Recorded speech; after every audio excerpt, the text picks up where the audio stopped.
Do you believe that the Ark of the Covenant is hidden in the Temple Mount under the mosques? Many people believe so. And now maybe there's a new method that will help us find out once and for all whether it's true or false. This is Ran Silverman for All Israel News. This question has been asked for at least 2 millennia.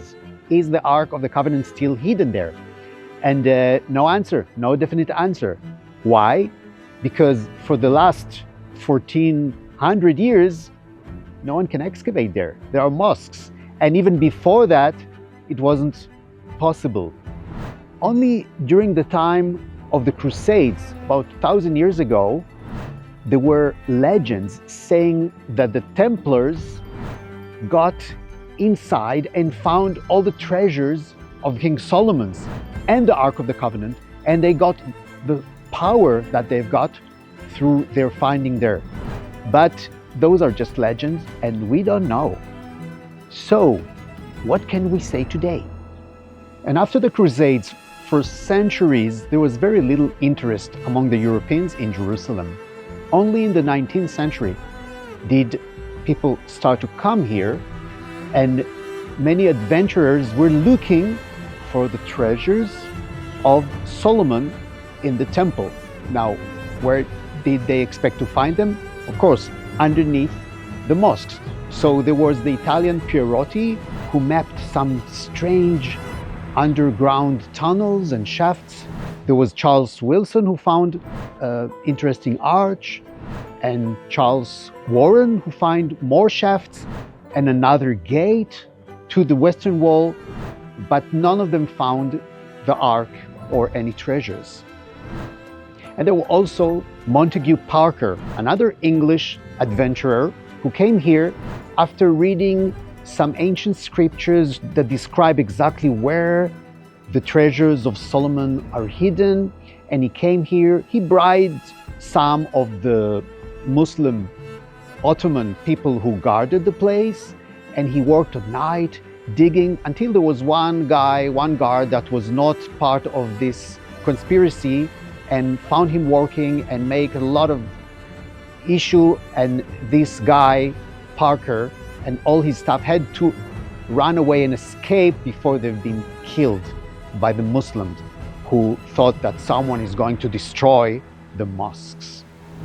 Even after 6-day war, when Israel took over the old city of Jerusalem and got all the permission they want to do everything they want, they didn't excavate the Temple Mount. They let the Waqf, the Muslim Waqf authorities, the control, and the Muslim don't let anyone excavate because it's holy Muslim ground from their point of view.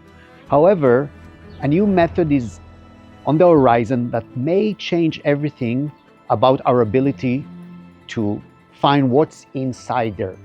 Do you remember how much physics helped the medicine science in finding the different tissues and problems in our bodies? You know, in the past, in order to find what's in our body, you had to make a surgery. But since the X-ray and MRI and other methods, you can now see into the body without a need to cut the body. Now, what if you could do the same for mountains? And why not? If you have the proper radiation that can scan through, and then maybe you can see the hollow places and different metals inside it. If you could have that, maybe you could look into a mountain like through an X-ray. Physicists from Tel Aviv University discovered a new method that they use muon detectors. What are muons? Muons are little particles, subatomic particles, just like electrons, maybe a little bigger, and they have very short lifespan but very, very strong energy. When they come, they radiate the earth, and then if you have detectors around a mountain, you can detect them and see if there are some hollow parts or different densities of the ground.